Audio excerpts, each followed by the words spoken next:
একটি আইসিইউর জন্য হাহাকার কতটা তীব্র হতে পারে তা বোঝা যায় ঢাকার হাসপাতালগুলো ঘুরলে। হামে আক্রান্ত শিশুর অভিভাবকদের আকুতি আর আর্তনাদে ভারী হয়ে থাকছে সেখানকার আঙিনা। যার সামর্থ্য আছে তিনি নিতে পারছেন বেসরকারি চিকিৎসা সেবা, আর যার নেই তার যেন কেউই নেই।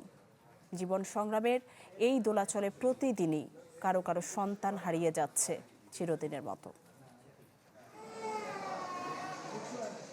গার্মেন্টস কর্মী ফিরোজ হামে আক্রান্ত ৯ মাসের সন্তানের জন্য কোনোভাবেই জোগাড় করতে পারছেন না সরকারি হাসপাতালের একটি আইসিইউ বেড।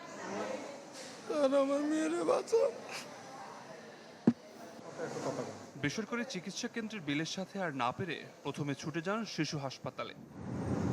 সেখানে সিট না পেয়ে চ্যানেল 24-এর গাড়িতে পরবর্তী গন্তব্য মহাখালীর সংক্রামক ব্যাধি হাসপাতালে। তবে সেখানেও মেলেনি আইসিইউ। প্রাইভেটে গেছি স্যার, অনেক খরচ স্যার, ওটা খরচ বহন করতে পারতেছি না স্যার। 3 দিন ধরে স্যার ফাইল কেস জমা দিয়ে আসি উপরে বলে যে এখানে না, এখানে পাঠাইছে স্যার।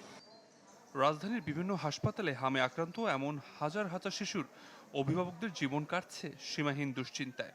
দিন শেষে এই জীবন সংগ্রামে কেউ হয়তো পেরে উঠেছেন, আবার কারো শিশু বিদায় নিয়েছেন চিরদিনের মতো।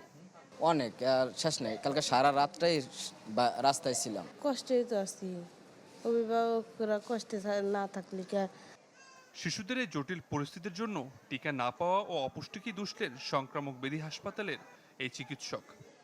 মেইনলি আমার এখানটায় খারাপ হচ্ছে কোন বাচ্চাগুলো, যে বাচ্চাগুলো আইসিইউতে আপনার নিউমোনিয়া, একদম হাই ফ্লো অক্সিজেন পাওয়া খুব খারাপ পেশেন্টগুলো, যেগুলা ওই পেশেন্টগুলাই বাচ্চাগুলি মারা যাচ্ছে। হামের সাথে সাথে অনেক শিশুই নিউমোনিয়া আক্রান্ত হচ্ছে, যা পরিস্থিতিকে করেছে আরও ভয়াবহ। আবির হোসেন, চ্যানেল 24, ঢাকা।